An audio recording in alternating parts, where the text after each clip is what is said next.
The signal came through at Oro 300 hours, when most of the Europa Deep Space Monitoring Station was asleep. Lieutenant Amanda Carter rubbed her tired eyes as she stared at the data stream flowing across her screen. 3 months on this frozen moon had taught her to expect the endless stream of cosmic background noise, the occasional solar flare data, and maybe, if they were lucky, some interesting readings from a passing comet. This was different. The pattern repeated again. Precise, mathematical, unmistakably artificial. Amanda's heart beat faster as she ran the standard protocols. The signal originated from somewhere in the Tau Ceti system, approximately 12 light-years from Earth. She double-checked her equipment, making sure this wasn't some glitch or echo from one of humanity's own deep space probes. It wasn't, Commander. Powell, you need to see this, she said into her comm unit. Frank Powell arrived 6 minutes later, his gray hair uncombed and uniform wrinkled from sleep. Without a word, he leaned over Amanda's shoulder and watched the pattern repeat. Could it be one of ours? He asked, voice low and cautious. No, sir. I checked 3 times. The signal uses universal mathematical constants as a foundation, but the structure isn't anything in our databases. And look at this pattern here, Amanda pointed to a recurring sequence. It repeats exactly every 67 seconds. Powell nodded slowly. Analysis? Sir, I believe it's a distress call. The mathematical pattern matches what our own emergency beacons would broadcast. Prime numbers, simple equations that any intelligent species might recognize as artificial. But these other patterns, she tapped on a series of complex waveforms. These contain data, a lot of data. The commander straightened up. Keep this quiet for now, I need to make some calls. And Carter, he added as he turned to leave. Good work. For the next 3 days, Amanda barely slept. She worked with the station's AI systems to decode the alien message while Powell arranged secure communications with Earth Command. By the time the United Earth Space Command's top officials were briefed, Amanda had translated enough to confirm her initial suspicion. It was indeed an SOS. The message contained coordinates within the Tau Ceti system and what appeared to be a description of a catastrophic threat, some kind of attack. The technical details were still unclear, but the desperation in the mathematical patterns was unmistakable. On the 4th day, Amanda was called to join a secure video conference with UESC leadership. Admiral John Harrison's weathered face filled the main screen in the station's communication center. Lieutenant Carter, explain your findings, he ordered without preamble. Amanda stood straight despite her exhaustion. Sir, the signal is definitely artificial and non-human in origin. It contains distress markers and coordinates within the Tau Ceti system. We've partially decoded what appears to be a description of an attack on their vessel, or possibly a colony. They're specifically requesting assistance. And you're certain this isn't some kind of hoax, or a misinterpretation? Asked a woman Amanda recognized as Dr. Susan Miller, UESC's chief xenobiologist. The mathematical foundation is sound, Amanda replied. And the signal originates from deep space, not from anywhere within our system. Someone out there is calling for help. A heavy silence fell over the conference. If we respond, Admiral Harrison finally said, we reveal ourselves to whoever is out there. Not just to those sending the distress call, but to whoever is attacking them. Commander Powell spoke up. And if we don't respond, what does that say about us? The Admiral's expression remained neutral, but his eyes narrowed slightly. The President and Security Council will make that determination, Commander. For now, continue monitoring the signal. Report any changes immediately. After the call ended, Amanda returned to her station. The signal continued its steady pulse, a voice calling out from the stars asking if anyone was listening. Humanity had spent centuries wondering if they were alone in the universe. Now they had their answer, and with it came the most important question humanity had ever faced. Would they respond? The fate of Earth's first contact with alien life now rested in the hands of politicians and military leaders 12 light-years away, while Amanda kept her lonely vigil, watching the stars speak.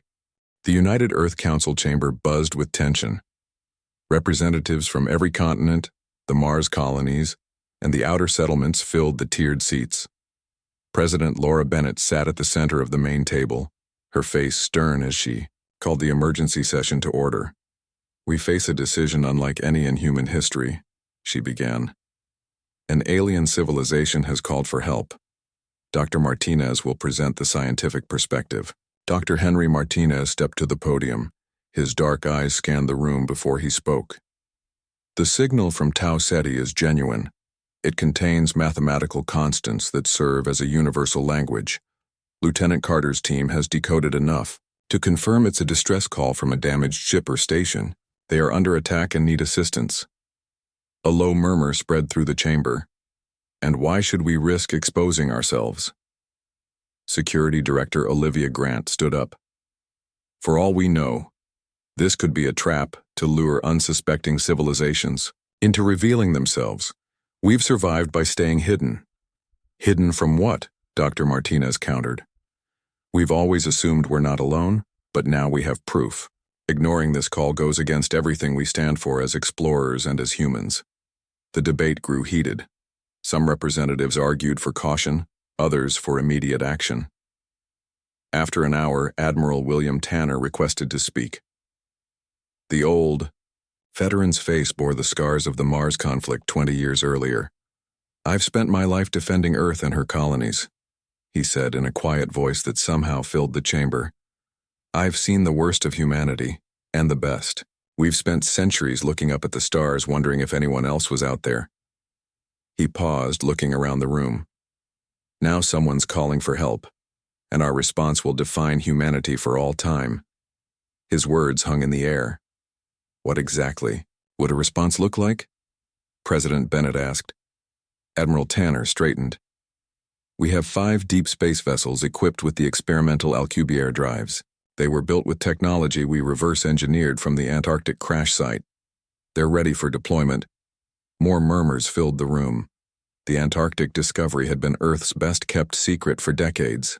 An alien vessel found buried in the ice. Its technology far beyond human understanding until recently. "And the crew?" asked the president. "Volunteers, all of them. The best we have." Director Grant shook her head. "If we send ships, we announce our presence to the entire galaxy. Not just to those in need, but to any threats out there. We can't hide forever," Dr. Martinez replied. "First contact was always inevitable. At least this way we meet the galaxy on our terms, as helpers, not as victims or conquerors." President Bennett called for a vote. For 3 tense minutes, representatives entered their decisions.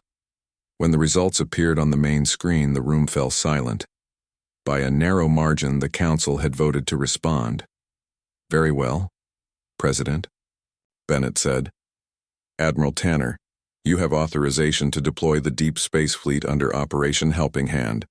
Our mission is humanitarian in nature, but your ships are authorized to defend themselves if necessary." Tanner nodded grimly. "We'll depart within 48 hours." As the council session ended, Dr. Martinez approached Admiral Tanner. "Do you think we're ready for this? For whatever we might find out there?" The Admiral watched the representatives filing out of the chamber. "Humanity has never been ready for its great leaps. Not when we left Africa, not when we crossed the oceans, not when we reached the moon or Mars. We leap and we adapt. And if we find something we can't adapt to?" Tanner's weathered face showed a hint of a smile. "Then we do what humans have always done when outmatched. We surprise them." 12 hours later, in the secure command center beneath Geneva, President Bennett signed the official orders. The 5 experimental ships, humanity's first true starships, would depart for Tau Ceti with a crew of 250 men and women. They would carry with them humanity's flag, humanity's hopes, and humanity's response to the first call from the stars. Earth was about to introduce itself to the galaxy.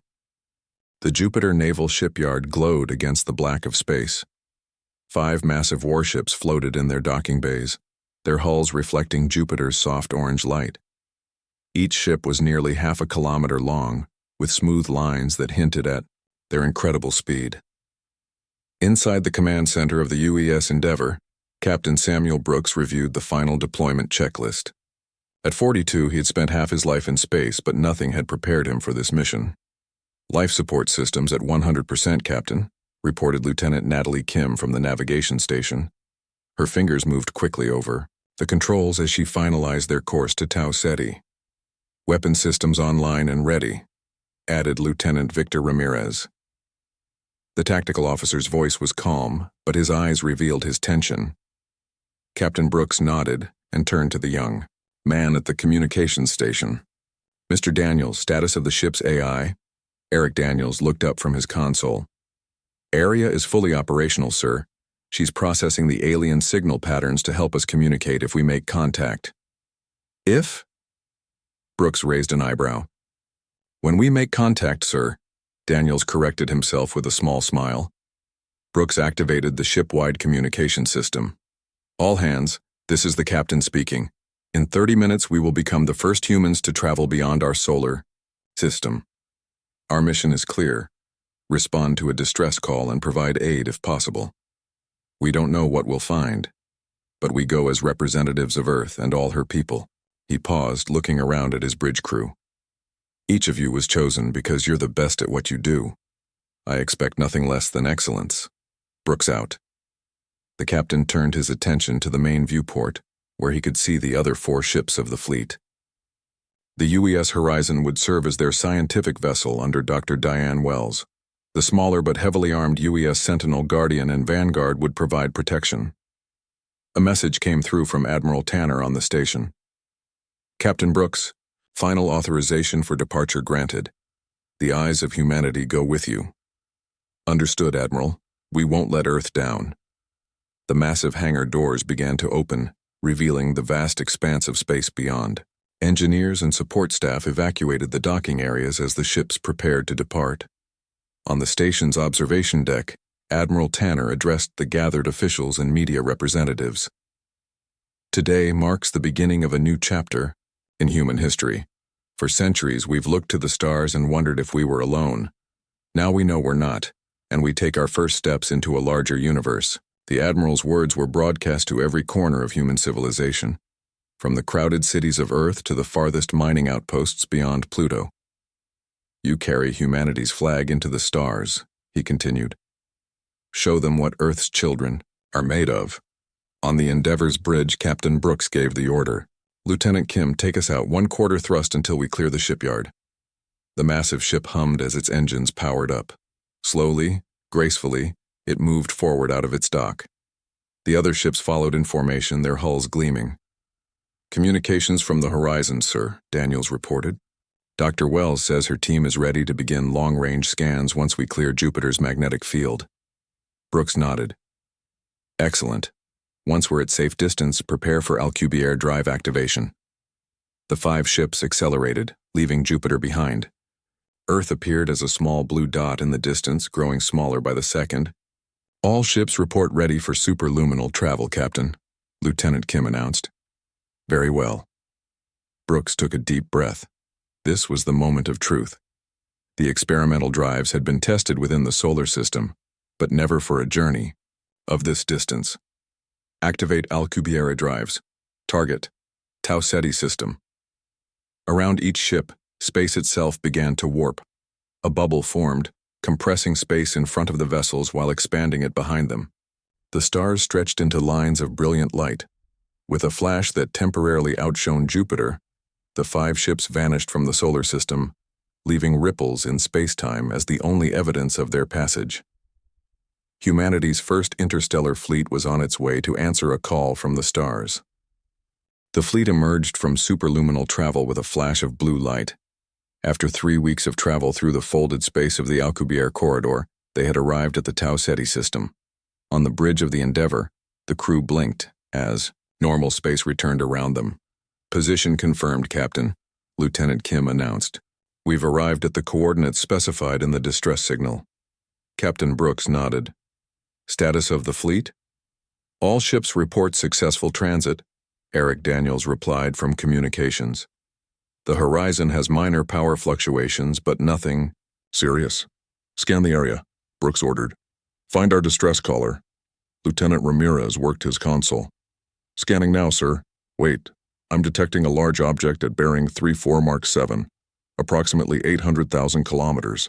Distant. The main screen shifted to show a massive vessel drifting against the backdrop of stars. Even from this distance, they could see it was badly damaged. Parts of its hull were torn open, exposing the ship's interior to the vacuum of space. Life. Signs. Brooks asked quietly. Dr. Wells's voice came through from the horizon. We're reading approximately 200 life signs aboard that vessel, Captain, but they're weak and fading. Their life support systems appear to be failing. Brooks stood from his chair. Match course and speed with the damaged vessel. Prepare a boarding party. Dr. Wells, we'll need your team as well. Within an hour, the Earth fleet had positioned itself around the alien ship. Up close, the vessel was even more impressive. Almost 3 times the size of the Endeavour, with an unusual, organic-looking architecture that curved and flowed like a living thing. In day, the Endeavour's shuttle bay, Lieutenant Ramirez checked his environmental suit one last time. The specially designed suits could adapt to almost any atmosphere and provided protection against unknown biological or chemical threats. Remember, he told the 6-person boarding party, we don't know what we'll find in there. Our mission is to help but stay alert. Dr. Wells nodded as she checked her medical kit. The alien physiology could be completely different from ours. We'll need to be careful with any medical assistance we provide. The shuttle departed from the Endeavour and approached the damaged alien vessel. As they drew closer, they could see that what looked like smooth hull plating from a distance was actually covered in intricate patterns, almost like writing or art. I'm detecting an entry point, the shuttle pilot said. Looks like some kind of airlock. After docking with the alien ship, the boarding party entered through the airlock. Their helmet lights illuminated a dark corridor beyond. The interior walls had the same flowing, organic quality as the exterior, but here they could see the designs were definitely writing of some kind. Atmosphere is thin but breathable, Dr. Wells reported, checking her instruments. Temperature is much lower than Earth normal, about 50 degrees Fahrenheit. Gravity is lighter, perhaps 60% of Earth's. They moved carefully through the corridors, following the strongest life sign readings. The ship's damage became more apparent as they progressed. Torn panels, exposed circuitry emitting soft blue light, and occasional floating debris. Up, ahead, Ramirez whispered, though there was no need for quiet. They entered what appeared to be a large central chamber. Inside, they found the aliens, tall, slender beings with iridescent skin that seemed to shimmer even in the dim emergency lighting. They had 4 arms and large, almond-shaped eyes that dominated their faces. Some lay on what looked like medical beds while others tended to them. When the humans entered, the aliens froze. Then one stepped forward. It was taller than the others, with markings that might have indicated rank or status. The alien made no sound, but suddenly, all the humans heard a voice in their minds. You came, the voice said, filled with wonder and relief. We had almost lost hope. The humans exchanged startled glances at the telepathic communication. The alien continued. I am Zathral, ambassador of the Linari Exploration Cooperative. Our vessel was attacked without warning. Our drive systems are damaged beyond repair. We received your distress call, Ramirez replied aloud. We're from Earth. We've come to help. Zathral's large eyes blinked slowly. Earth? We know of no such world. You are not part of the Galactic Conquered? No, Dr. Wells said. This is humanity's first contact with alien life. The alien's shimmering skin pulsed with color. Your first journey beyond your star system was to answer a call for help from strangers? Captain Brooks's voice came through their comms. Lieutenant? Ramirez, we're detecting new energy signatures. 3 ships just appeared in the system. They're on an intercept course. Zathral's colors darkened with fear. They have returned. The Vorthanax hunters have found us again. Lieutenant Ramirez's team rushed back to their shuttle while Captain Brooks ordered the fleet into defensive positions around the damaged Linari vessel. On the Endeavour's bridge, the tension was thick as the 3 Vorthanax ships approached. Open a channel, Brooks ordered. The main screen flickered, revealing a being unlike the Linari. The Vorthanax had a heavy armored appearance with a reptilian face and small dark eyes that showed no emotion. Unknown vessels, the alien spoke in a harsh, translated voice. This prey belongs to the Vorthanax hunting fleet. Withdraw immediately or be destroyed. Brooks stood straight, facing the screen. This is Captain Samuel Brooks of the United Earth ship Endeavor. We're responding to a distress call. We will not abandon those in need of help. The Vorthanax commander's expression didn't change. Earth? We know of no such world. It matters not. The Lenari vessel and its occupants are our rightful prey. Your interference violates hunting rights. Where we come from, Brooks replied firmly, hunting sentient beings is not considered a right. The communication ended abruptly. Moments later, the Vorthanax ships launched their attack. Energy weapons fired at the Earth vessels, clearly expecting quick surrender. What they didn't expect was the human response. Evasive maneuvers, Brooks commanded. Return fire, target their weapon systems only. The 5 Earth ships moved with surprising agility for their size. Lieutenant Kim had studied the Vorthanax ship movements and noticed their patterns assumed slower reaction times. The Earth vessels, designed for the fast-paced combat scenarios of the Mars conflict, darted between the energy beams. On the tactical station, Lieutenant Ramirez coordinated the fleet's defense. Guardian and Sentinel, focus fire on the lead. Vessel, Vanguard, protect the horizon. We need Dr. Wells and her team to evacuate the Lenari. The Vorthanax ships pressed their attack, clearly surprised by the effectiveness of the human response. They had expected easy prey but found themselves facing opponents with unexpected skill and determination. They're launching boarding craft, Ramirez reported, heading for us and the Lenari vessel. Intercept them, Brooks ordered. Prepare security teams to repel boarders. When the Vorthanax boarding party breached the Endeavor's hull, they encountered something they had never faced before: humans in direct combat. The aliens were used to hunting species from low-gravity worlds, with less muscle density and slower reflexes. The human security teams, led by Chief Patricia Garcia, met them with a ferocity that shocked the hunters. The Vorthanax had strength and natural armor, but the humans moved faster, thought quicker, and adapted to changing situations with an instinct born from evolving on a predator-filled world. Even when outgunned, the humans used their environment creatively, turning corridor junctions into ambush points and maintenance tools into improvised weapons. In space, the battle continued. One of the Vorthanax ships focused its attack on the bow, Vanguard, believing the smaller vessel would be easy to destroy. Captain Lisa Reeves of the Vanguard had other ideas.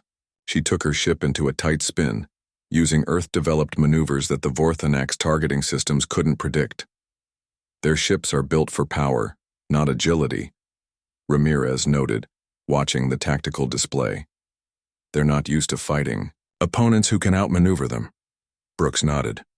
Focus fire on the lead vessel's propulsion systems. The combined firepower of the Guardian and Sentinel crippled the lead Vorthanax ship's engines. Seeing one of their vessels disabled, the other 2 Vorthanax ships began to retreat. They're withdrawing, Captain, Ramirez reported, surprise evident in his voice. Let them go, Brooks ordered. We need to help the Lenari. As the remaining Vorthanax ships jumped to faster-than-light travel, the bridge crew let out a collective breath. They had won their first engagement with a hostile alien species, but everyone knew this wasn't the end. On the main view screen, the damaged Vorthanax vessel drifted powerless, its communication system activated once more. The commander appeared, now looking at the humans with something new in its eyes, respect mixed with fear. What manner of beings are you? The Vorthanax asked. No prey fights with such skill. That's your mistake, Brooks replied calmly. We are not prey, we never were. News of the battle spread quickly through nearby star systems. The human victory over the feared Vorthanax hunters shocked the galactic community. Within days, ships from 7 different species arrived at the Tau Ceti system to meet these newcomers from Earth. Captain Brooks and Dr. Wells found themselves hosting a series of diplomatic meetings aboard the Endeavor. The ship's conference room was modified to accommodate the various environmental needs of their visitors. The Maldorians require a higher oxygen mix, Dr. Wells explained, as she adjusted the atmospheric controls. And the Firax delegation needs lower gravity. Brooks nodded, straightening his dress uniform. Any word from Earth Command? Admiral Tanner sends his congratulations, Eric Daniels reported. They're preparing additional ships to join us. The news has united Earth like never before. The first delegation to arrive was from the Eridani Cooperative, a coalition of 3 species from a nearby star system. Their ambassador, a short 6-limbed being named Krelvor, spoke through a translation device. We observed your battle with the Vorthanax, Krelvor said. Most impressive. Few stand against them and survive. We were protecting those who needed help, Brooks replied simply. Krelvor's large eyes blinked rapidly. A noble sentiment, but unusual for a species capable of such effective violence. Dr. Wells joined the conversation. From our discussions with the Lenari, we've learned that most spacefaring civilizations evolved on worlds with milder conditions than Earth. Is that correct? Indeed, the ambassador confirmed. Most developed on worlds with stable climates, low gravity, and minimal predatory threats. It allows for longer development cycles and greater focus on intellectual pursuits rather than survival. Earth is different, Brooks explained. Our gravity is higher than average, our climate varies wildly, and our evolutionary history is filled with predators and competition. The ambassador's translation device made a sound like a whistle. A Deathworld species. That explains much. Your physical capabilities exceed galactic norms. Your reflexes, bone density, muscle mass, even your psychological responses are tuned for survival under harsh conditions. As the day progressed, more delegations arrived. Each reacted similarly upon learning about Earth's conditions. Some expressed open concern about humans' potential for violence, while others saw valuable allies against threats like the Vorthanax. Zathral, now recovering aboard the Horizon, joined a larger meeting with representatives from all visiting species. The Lenari ambassador's colors shifted to warm blues as he addressed the gathering. The humans came to our aid when we had given up hope. Their first act upon entering the galactic stage was not conquest or exploitation, but rescue. This speaks to their character as a species. Not everyone was convinced. A delegation from the Prantis Assembly, a powerful alliance of 15 worlds, expressed reservations. While we appreciate their assistance to the Lenari, their representative stated, a species evolved for combat presents certain risks to galactic stability. Perhaps containment protocols should be considered. Captain Brooks rose from his seat. With respect, we have no interest in being contained. Earth seeks peaceful relations, but we will not be restricted or controlled. The tension in the room grew, but before it could escalate, an urgent message came through to the Endeavor's bridge. Captain, Lieutenant Ramirez called over the comm. Long-range sensors are detecting a large fleet assembling at the edge of the system. Vorthanax signatures, at least 27 warships. The conference room fell silent. It appears, Zathral said quietly, that the Vorthanax were not pleased with their defeat. They're returning in force to eliminate the human problem. Brooks excused himself and hurried to the bridge with Dr. Wells. The tactical display showed the gathering Vorthanax fleet, a force far larger than the Earth ships could hope to defeat. Message from Admiral Tanner, Daniels reported. Reinforcements are on their way, but they won't arrive for at least 3 days. And the Vorthanax? Brooks asked. They'll be here in 18 hours, Ramirez answered grimly. Dr. Wells studied the display. Could we retreat, take the Lenari and return to Earth? Brooks shook his head. If they follow us, we'd lead them straight to Earth. No, we make our stand here. The captain turned to the communication station. Mr. Daniels, contact our new galactic neighbors. Let's see who's willing to stand with us. As the call went out, Brooks knew they faced impossible odds, but humans had a long history of beating impossible odds. It was, after all, what Deathworlders did best. The Vorthanax fleet appeared at the edge of the Tau Ceti system right on schedule. 27 warships against the human fleet's 5 vessels. The odds were overwhelmingly against Earth. But Captain Brooks had spent the last 18 hours preparing First, he had ordered Eric Daniels and the engineering team to modify their ship's systems based on what they had learned from studying both Lenari and Vorthanax technology. Their targeting systems expect certain movement patterns, Daniels explained as he worked. We can use that against them. 3 alien species had agreed to stand with the humans. The Lenari, despite their damaged ship, the Eridani with 2 scout vessels, and surprisingly, the Maldorians with a single battlecruiser. Not much in terms of numbers, Lieutenant Ramirez observed. But enough to show we're not alone, Brooks replied. The human fleet and their allies positioned themselves near Tau Ceti's largest gas giant. The massive planet's gravity would give them an advantage, one that only species evolved in high gravity environments could fully utilize. The Vorthanax are hailing us, Daniels reported as the enemy fleet approached. Brooks nodded. On screen, the Vorthanax fleet commander appeared, his armored face showing contempt. Humans of Earth, your interference in our hunt was an insult to the Vorthanax Dominion. Your destruction will serve as a lesson to all who would challenge our hunting rights. We gave your ships the chance to withdraw, Brooks responded calmly. That offer still stands. The Vorthanax commander made a harsh barking sound that might have been laughter. Your confidence is amusing for prey about to be hunted to extinction. The communication ended, and the Vorthanax fleet began its advance. All ships execute Battle Plan Delta, Brooks ordered. Use the gas giant's gravity well as we practiced.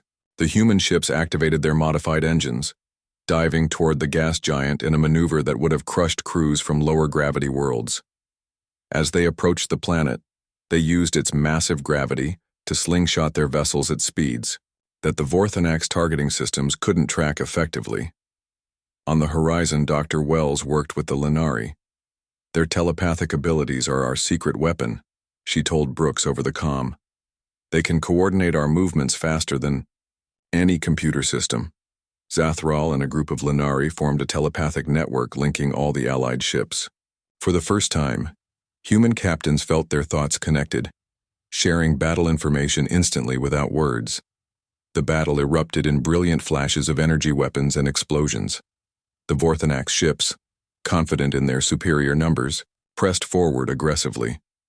3 of them surrounded the UES Guardian, hammering it with concentrated fire. Guardian is taking heavy damage, Ramirez reported, his voice tight.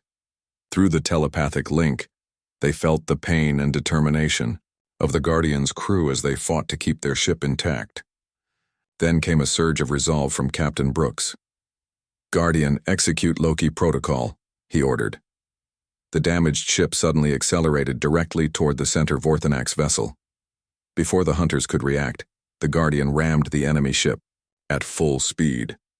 Both vessels erupted in a massive explosion that damaged the 2 nearby Vorthanax ships. A moment of silence fell over the fleet as they felt the Guardian's crew vanish from the telepathic network. They knew what they were doing, Brooks said quietly. Then more firmly, make their sacrifice count. All ships, press the attack. The battle raged for hours. The human vessels used maneuvers that would have killed most other species, pulling, tight turns through the gas giant's gravity that strained even their reinforced hulls. The Lenari's telepathic coordination gave them a response time that the Vorthanax couldn't match. Just as the Allied fleet began to falter under the relentless assault, new signals appeared at the edge of the system. Multiple ships dropping.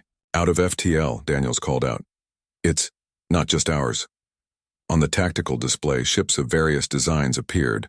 Earth reinforcements had arrived, but they weren't alone. 3 other species who had observed the humans' willingness to fight for strangers had decided to join the battle. The Vorthanax commander appeared on screen once more, his confidence now replaced with confusion. Why do they come? This is not their hunt, not their fight. Brooks allowed himself a small smile. Because that's something you never understood. Some things are worth fighting for, even when they're not yours. With the arrival of reinforcements, the tide of battle turned. The Vorthanax fleet, facing unexpected resistance from multiple species, began to break formation. 6 months after the Battle of Tau Ceti, the surviving ships of the original Earth fleet returned home. Crowds gathered at the Jupiter Naval Shipyard to welcome them back. The Endeavor, Horizon, Sentinel, and Vanguard showed the scars of battle, their hulls patched and repaired during the long journey home. Captain Brooks stood on the observation deck of the shipyard, watching as Earth appeared as a blue marble in the distance. Admiral Tanner joined him, his uniform now bearing the additional stars of his promotion. "The President wants to see you," Tanner said. "The whole crew, actually. There's going to be a ceremony." Brooks nodded. "And the Lenari delegation?" "Already on Earth. They're setting up the first permanent alien embassy in Geneva." The return of the fleet had changed everything. Humanity had moved from isolation to becoming a key member of the Galactic Concord in less than a year. The Battle of Tau Ceti, where humans had stood against overwhelming odds to protect another species, had earned Earth a reputation as both a powerful ally and a principled one. The Vorthanax had retreated from the sector entirely, their reputation as feared hunters shattered by their defeat at the hands of the Deathworlders and their allies. 2 weeks later, Brooks, now Admiral Brooks, stood in the Oval Office as President Bennett pinned medals on the surviving crew members. "You've changed the course of human history," she told them, "and you've shown the galaxy the best of what humanity has to offer." After the ceremony, Dr. Wells approached Brooks with excitement in her eyes. "The new Xenobiology Institute is almost ready. We'll have scientists from 12 different species working together. Can you believe it?" Brooks smiled. "If anyone had told me a year ago that we'd be hosting aliens on Earth, I'd have thought they were crazy. The Lenari telepaths are helping us understand communication between species in ways we never imagined," Wells continued. "And their technology exchange program is advancing our medical science by decades." At the Jupiter shipyard, Lieutenant, now Captain, Ramirez prepared for his new command. The UES Horizon had been refitted with the latest technology developed from what they had learned during their mission. His orders were to map the territories beyond the current boundaries of known space. "Ready to head back out there?" Eric Daniels asked as he joined Ramirez on the bridge of the Horizon. The young communications officer had been promoted to first officer. "More than ready," Ramirez replied. "There's a whole galaxy waiting for us." On Mars, construction began on Earth's first extrasolar colony ship. The massive vessel would carry 5,000 colonists to a planet in the Tau Ceti system, establishing humanity's first presence beyond their solar system. The colony would serve as a diplomatic and trade hub, connecting Earth to its new galactic neighbors. The technological exchange with other species accelerated human development in unexpected ways. The Lenari's expertise in biological sciences helped cure diseases that had plagued humanity for centuries. The Eridani shared their knowledge of sustainable energy production. In return, humans offered innovations born from their unique evolution on a challenging world. In Geneva, President Bennett addressed the United Earth Council 1 year after the first detection of the alien distress signal. "We entered the galactic stage by answering a call for help," she said. "While our strength proved valuable, it was our compassion that truly defined us. The galaxy has learned that humans may be from a death world, but we use our strength to protect, not to dominate." Behind her stood representatives from 8 alien species, including Zath Ral of the Lenari, whose colors shifted to warm gold tones as the president spoke. "In a universe filled with wonders and dangers," Bennett continued, "Earth will continue extending its hand in both friendship and, when necessary, defense. The Deathworlders have arrived, not as conquerors but as guardians of a more hopeful tomorrow." Far above Earth, at the edge of the solar system, a new deep space monitoring station scanned the stars. Lieutenant Amanda Carter, now the station's commander, watched the data streams from hundreds of systems. The universe had proven to be far more crowded and complex than anyone had imagined. But now, when a signal came from the stars, Earth was ready to answer, and the galaxy knew that when humans made a promise, when they extended their hands in friendship or raised them in defense of the innocent, they kept their word. The Deathworlders had taken their place among the stars.